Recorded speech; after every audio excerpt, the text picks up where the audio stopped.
Thank you for stopping by the channel. Welcome, everyone. Pleasure to be here with you guys today, taking this journey down this, philosophical talk that we're going to get into. Very mainstream, very edgy topic and conversation, which rightfully so, because around 2009, 2010, I really felt the paradigm shift in a very big way. I did feel it and sense it back in the 90s, but I was fairly young still, so I had a lot of other things in my life, things that I was focused on and concentrating on, like starting a family, etc. So there were a lot of things, distractions that got in my way of my research and my spiritual journey. Well, roughly about 10 years ago, I took a giant paradigm shift myself and started focusing in a major way on my spiritual journey and cultivating that and growing that. I've always been a lover of the arts, a lover of history. I am a giant history buff. One of the classes in school that I got high markings in was history. So sometimes I would not be passing the other classes, but I always passed history, bar none. So absolutely my favorite subject when it comes to academia.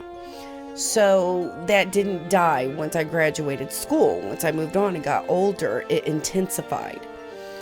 One of the parts I could never explain throughout my life was my love of maps. As a small child, even, I would see maps in what I know now as my mind's eye, and it was this craving. I would have to bring them to reality. And then when I would see a version of the maps I had drawn, then I kind of would discover what it was I was actually drawing. I was drawing actual maps, actual places. Because for the longest time as a child, I thought these were places that I were just making up in my mind and were creating them. I would create miniature cities out of anything I could get my hands on, just like kids play. Girls play Barbies and play house and dolls. I would do that, but I would play in my cities and have characters, and we would have archaeological digs and hunting for treasure and so on. And my parents, one time when they first discovered that I had been doing this, I would disappear for hours into the basement. And my mom came down and discovered what I was doing. And I didn't think it was that big of a deal. I was just playing as a kid, but they were very impressed because I remember they took pictures. They would, tell my aunts and uncles and tell the neighbors like, oh, you have to come see this and so on. And this was around the age of 7. Well, the next following year, it was discovered that in fact I needed eyeglasses. Again, I didn't know that I wasn't seeing properly. I thought that's how everyone's vision was. And I like to attribute this to cultivating my intuition, my third eye, because once I obtained my spectacles, my glasses, and could see more clear through these eyes, I started to realize that I was using some kind of a sensory, and almost like cases of blind people. And that's very factual. It just kind of takes over where your eyes are lacking, and it heightens all of your other sensory. Because to this day, I have a super sense of smell, hearing, and my third eye, my intuition. So I attribute that to the lacking in my physical eyes and needing assistance to be able to see clearly with perfect vision in this realm. So again, that led me into a whole different type of arena, and one that I've understood since birth. It's talked about often how I remembered things from when I was a baby, where you kind of don't have that eyesight yet, but I could explain people in detail and remember people leaning over my crib. I remember rooms that I was in as, being 6 months old, and I would describe them to my mother. My mom is just kind of blown away in explaining how that's even possible. Well, I believe now that even as an infant, 3 months old, 6 months old, that I had the ability to astral travel. I was exploring from my spirit. My spirit and soul was taking in my area and then relaying it to my physical avatar, my thought, my brain, and relaying that in its physicality, and seeing things in that sensory, that radar, sonar type of third eye. So I feel comfortable saying that I have had this ability since birth, and it did not form in this lifetime. I brought these abilities with me, and they were cultivated and refined and mastered in previous lifetimes. How many, I can't really say that, but I do also know that I am a very, very ancient soul. And there are many methods that I've used to come to this conclusion. Some of them, for example, I have the ability to see that in an astrological chart. So maybe a birth chart, a natal chart, or what I call a starseed chart.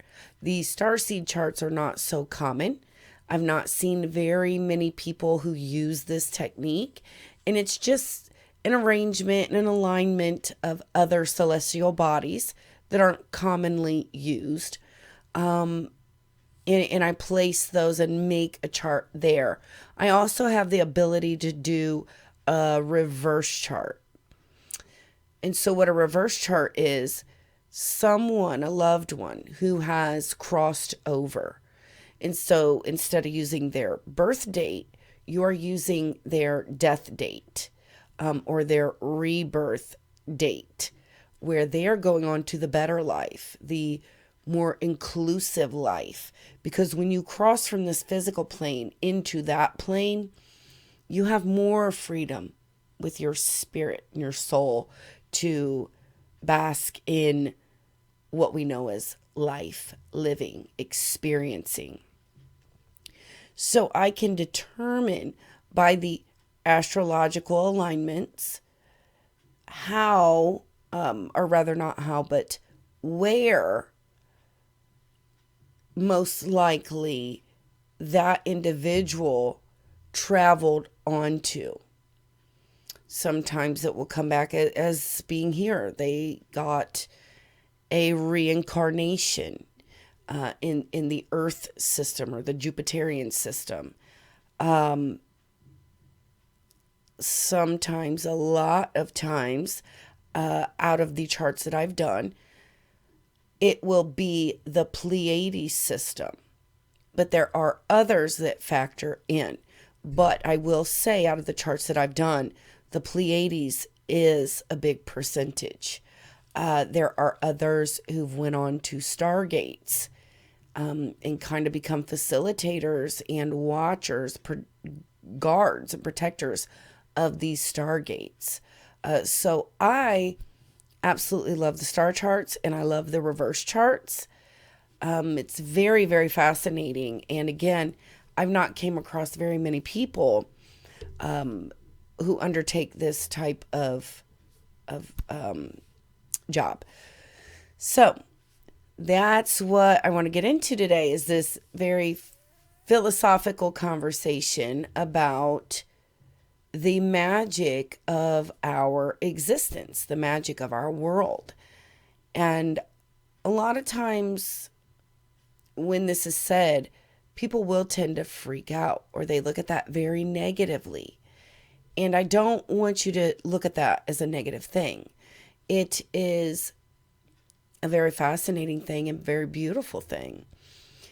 And quite simply, we as soul travelers, we as being in a state of physical being right now, have to learn how to balance our spiritual mind and our physical mind, our 3D mind, and balancing the two. Not completely leaning over to your spirit mind and your spirit mind alone, nor staying in that physical mind, but merging the two, taking the benefits of both and applying them, putting them into a relationship, a balanced symbiosis. This is the manner that we are meant to operate in this space and time. This is optimal intelligence, optimal being existing. This is what was intended. Now, things along the way, many things have distorted this relationship. And you can also look at it as merging the left and the right brain in this balanced symbiosis. It is scientifically proven that we do tend to only use a small portion of our physical brain. Well, that can lead hand in hand into there's only a small portion of your spiritual mind that is merging with your physical brain. Now, I do know, due to this ginormous paradigm shift, that more and more people are firing both sides together and starting to ignite and learn the process of this relationship. So one of the first major accomplishments in doing so is really training oneself, not others, not your followers, not your subscribers, not your disciples, but rather leaving that to them. Because some of you, you may be a guru. You may be working your way to that. You may be kind of mentoring others in a spiritual capacity. But this is not something that you necessarily push onto them, but it is left for you to cultivate and kind of pave the way and saying, hey, look, this is what I accomplished. And, kind of, if you want to get like me, just say it like that. But you can't say, hey, do this, and do this. But it has to be something that arises from within. So that is cultivating your perception, how you perceive things around you, and training yourself to see the positivity in all situations, not judging. And judging is a very hard one. Judging is probably one of the most difficult because a lot of times we judge without even knowing that that's what we're doing, that we're automatically going to that safe area in our mind, our physical mind, where it's been driven into that portion of our mind. And that's our safe zone. And almost not knowing how to go past that or transcend past that point in our mind. And whatever it is arises and you go directly to that. Oh, what is a murderer? Oh, that was in vain. Oh, they're doing that wrong, etc. We have to learn to bypass that ever so worn out point in our mind and creating this new area where we can transcend past and give things the opportunity or a second chance, while also staying grounded and using your judgment Now that could be, you're probably a little confused right now. The difference is your judgment is going to keep you from making a faulty error, from making a decision that may put you into harm, or ultimately is going to be a grossly mistake, very grossly misjudgment. So walking on a trail, you're hiking on a trail. The trail becomes very narrow and it gets very close to the cliff edge. It looks as though there's something blocking the trail. You have a very heavy pack on your back. And you've noticed throughout the trail that a couple times your footing might have slipped a little bit. You're just a little bit off balance. So you're faced with the choice. If you didn't have the pack on in a normal average day, you could very easily make your way around that blockage and everything be okay. But now you have this heavy back and you've lost your footing a couple times. So do you still risk it? Or do you decide not to go that route, but to turn back and take an easier route? So that's the type of judgment. Not saying, oh, I hate this trail. This trail is out to get me. Someone put that blockage there on purpose. So maybe that helps a little bit in what I'm explaining here. Not judging the situation to be particularly one way and sticking it in that box, but rather using your judgment as so you are not in any kind of harm's way of whatever it is you're viewing. Watching how you view someone who has committed a crime and not automatically saying, well, they committed a crime, they got found guilty, I don't like that person. They are a this, a that, and that, and that. So I will not even associate them with being in the same classification as myself or realm, whatever. But rather judging, using your judgment. I've heard these things about this person. I don't know because I was not there to witness and I was not the judge and the jury. But just in case, I will not associate with this individual in some kind of way where I would determine or find out the repercussions of that may go bad. But I will still view this person as a human being. They have rights as a human being, and so forth. Now, there's a lot of debate about that kind of ideology that I'm trying to bring to the front here. Because some very quickly will say, well, that sets a stage for Satan.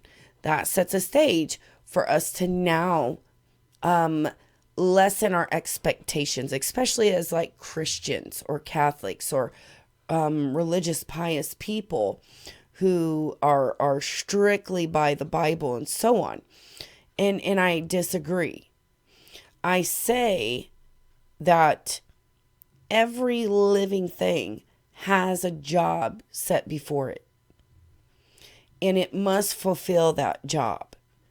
And things that are viewed as evil or bad or malicious are deliberate distortions that are those road blockages, those stones in that path that are set there to deliberately, in this incarnation, in this physical realm, to stop us from furthering in that manner. Because if we continue on in a said manner, there may be even atrocious things that will happen down the path. Maybe there will be an avalanche down the path and it will harm you and your whole party. So these road blockages are not meant to be viewed as evil, straight from the bowels of hell, and so on, but regarded in such a way of, okay, that happened. If there was any soul trauma, I must heal now. And the healing, the soul trauma healing, may be the very thing that was meant to happen in this situation. Maybe you were meant to go down this road, learn from it, heal, and start healing others, because you know exactly how to do that now, because you healed yourself. And many possibilities coming forth. So being stuck in this mindset of evil, negative, bad, may do more harm than good. So we have to learn how to transcend past that and accept things for what they are. This energy, this situation is a very different energy than myself and what I'm accustomed to and what I desire. And it seems to stand for the complete opposite of things that I stand for and so on. But I cannot stay locked in and focused on this, because I then will become quantum entangled with this. And I don't want that, because this is so different than I. So having that balance, you don't have to like the situation, but merely understand at a transcending point of perspective, seeing it as the job that had to happen. And I know that's very difficult to see it in that perspective. That's why I said this is one of the hardest obstacles in a spiritual journey. But if you are a truth seeker, if you know that there is something greater calling to you, then this is one of the very important steps. Absolutely important.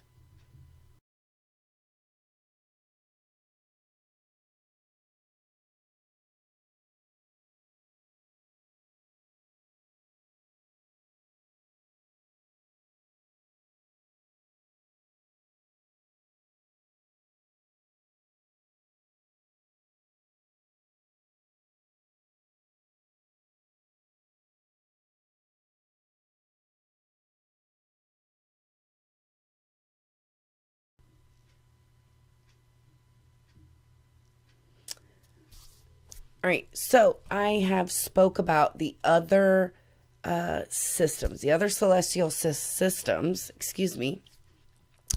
in a lot of my other talks. And now this is part of my journey that calls to me and has been since I was a young child. A lot more things make sense to me now that I'm older than the past 40 years of my life. Not so many things were clear to me or made sense.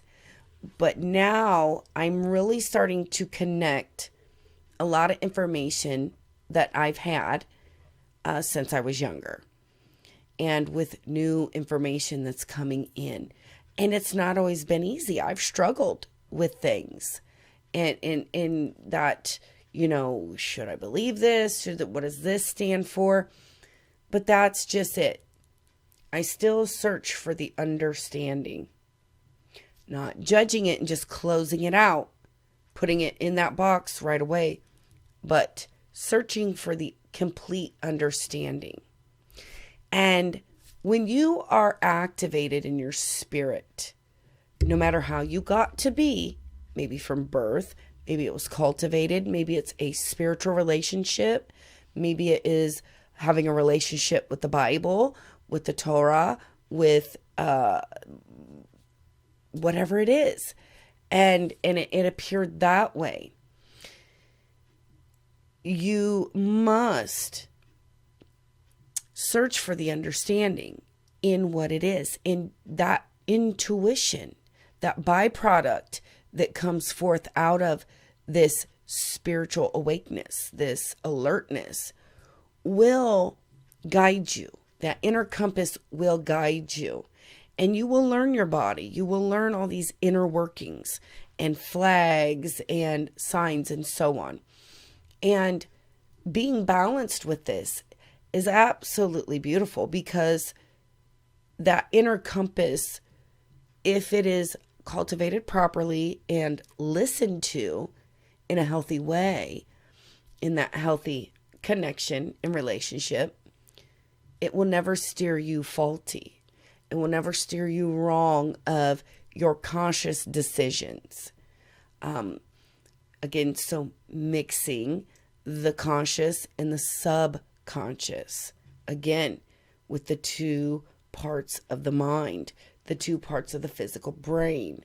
And you will notice, you will continually have this dance, this duality, this back and forth. And the two are separate, but they are in symbiosis. So they work better together in tandem. They can operate alone, but not at maximum capacity. There's a very ancient philosophy that you can get into, an ideology, in the way of the lotus-born Buddha. And I want to say this correctly, but the Tantra yoga, I don't want to say yoga, but tantric yoga. And there's a lot of debate by that and how that's viewed by others, but we're not going to get into that in this video.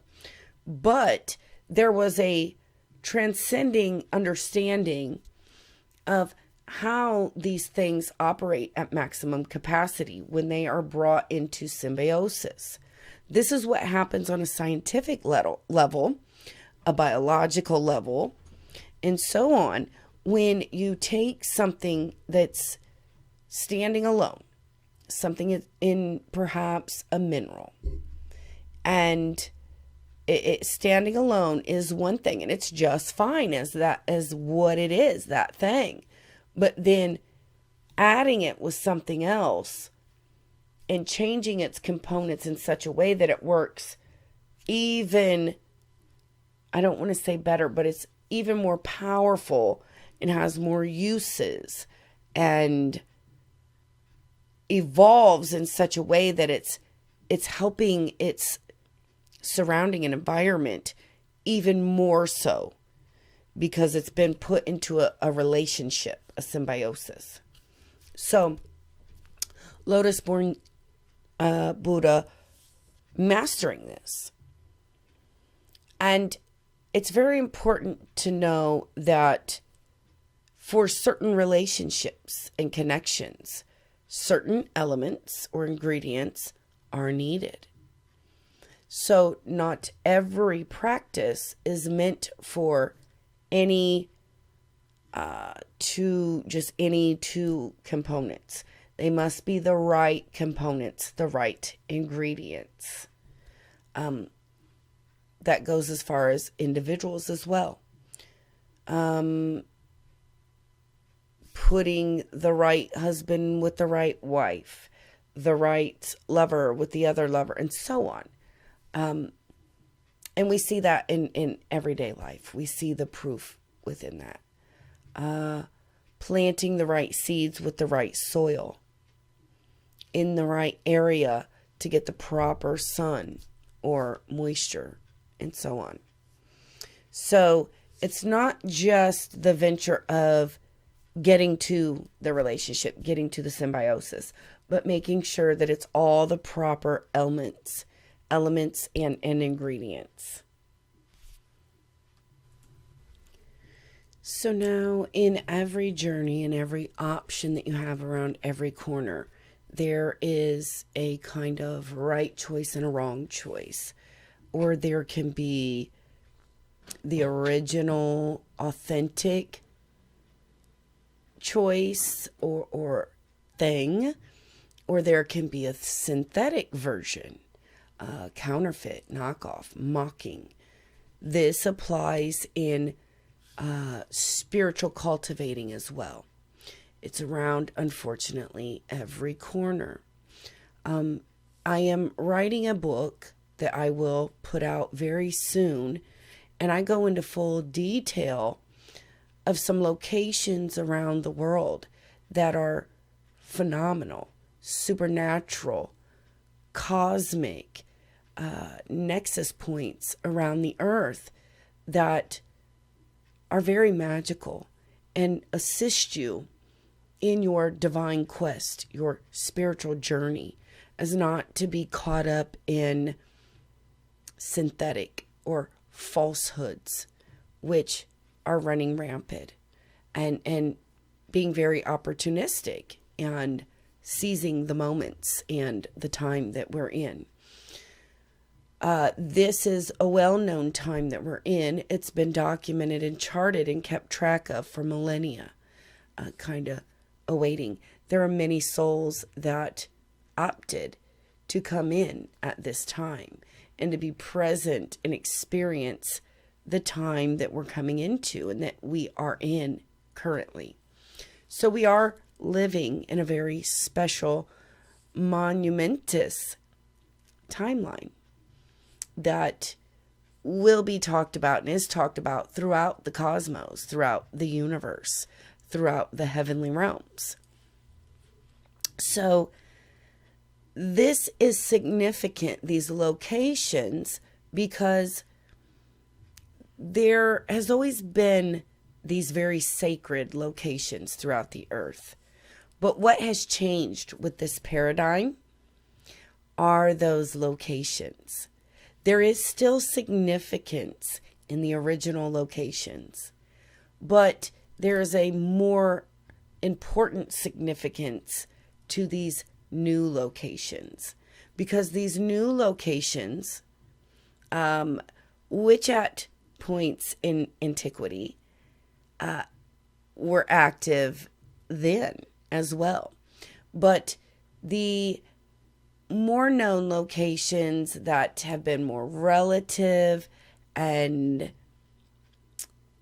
highly used and publicized and talked about are kind of going offline. They're shutting down. And so the potency that would come out of these locations are not going to be as significant as the altar locations. So again, I hope that wasn't confusing. But we have these beautiful locations around the world that for their time were dormant. They were non-active. And we're doing this switch now. So in my book, I will go into detail of where those locations are. And again, these are not the only sacred locations, but they're more or less known, again, because of the switch. And I like to view it as going from the right brain and switching to the left brain. So our left brain prospers and benefits more out of these new locations, or these reactivated, newly activated locations, because we are not the only things changing from within and within and through all the layers, but the entire universe, the cosmos, the energy, the magnosphere. And I know I didn't say that right. I apologize. But you get where I'm going here. Everything is changing, is converging. What was active needs sleep time. It needs a little rest. Still being active, but not as prevalent. And now it is time for that which has been less prevalent and dormant to awaken and come forward. So we're doing this dance, and everything is doing this symbiotic dance. So it's not something to be feared or misunderstood. It's beauty. It's tapping into that and being one with the dance, being one with the ebb and flow, instead of fighting against it, going against the grain, fearing it, turning it into something else that it is not. It is not a battle with the elements. We are not in a battle with the elements. They are not against us. They are coaching us and guiding us and urging us to fall into the ebb and flow. They would love to take us with them in this changing. Even our magnetic fields, our poles, are coming into this dance. And this in detail will be in my book as well. I like to believe that my book is very different from a lot of literary works, a lot of philosophers' books, a lot of... it's very unique and rare because I go into all genres, not just spirituality, but rather things from the occult, supernatural, phenomena, but science, advanced sciences, explaining the arc devices, arc as in energy, because that's what this is representing. Arc devices, anything that is labeled as an arc device. Noah's Ark, the Ark of the Covenant, so on. These are very, I like to label, highly advanced sciences. And that's where you take any and every genre: magic, science, biology, cosmology, astronomy, astrology, occult, so on, everything. And you utilize them all together. You master to a degree all of these genres, not just pulling from one, but merging all of them together and mastering the utilization of this.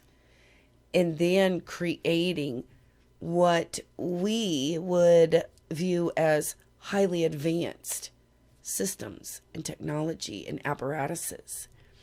Things that would appear angelic, archangelish, and so on. So, in a very simplistic way, and using this very umbrella term as mastering the energies of the universe, becoming one with the energies, being us, but being one with the energies, and going with the ebb and flow of these energies and understanding them. And it stop being in that right brain and saying, but I am me. I am a physical human of the utmost importance. This is the only thing that matters.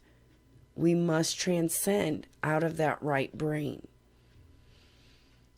and be balanced in the whole package. I go into many more things in my book. If you found yourself here in this talk, you would thrive in my material. Again, very rare, very authentic research and conclusions and things that I have come to. All thanks to God Most High for allowing all of these things to factor in and guide me to this, I would like to say, higher knowledge and wisdom. And it's been a journey for sure. Like I said, not as if I haven't stumbled or hit roadblocks and so on, because I have. And I've wrestled back and forth, and I've went against the grain on a lot of things until, I banged my head so many times that I thought, let me ebb and flow with this and see how that goes. Most High has had to come in and intervene a few times and, repeat things over and over, like, this is what I was showing you. So definitely a journey, but I invite you to keep track of the channel here, subscribe, like, leave a comment if you would like to do so. If you're moved to do so, I would be very grateful. But ultimately, keep track of when I'm going to release this book, because it is going to contain a lot of unheard wisdom, a lot of unheard, very rare knowledge, sacred systems going back to Andromeda and going forth to Pleiades and Orion and Jupiter, Europa. There are so many things that I have incorporated in this, and it's been many years of work and discovery. But this is what I am called to do. So I would not be, I will not be relaxing anytime soon. I've been activated. This transference has happened, and I'm fully activated, and I'm on. So I must seed this to all of you who are needing this, and for the generations to come. So the human race can thrive in this new paradigm shift, thrive in these new but very old energies, and stop fearing and stop allowing systems and hierarchy to fear you. What we are going through is very natural. Is it different? Yes, but it is natural. These are natural ebb and flow, symbiosis, cosmic dance occurrences. So just remember that. Stay calm, stay focused, keep your eye on the journey.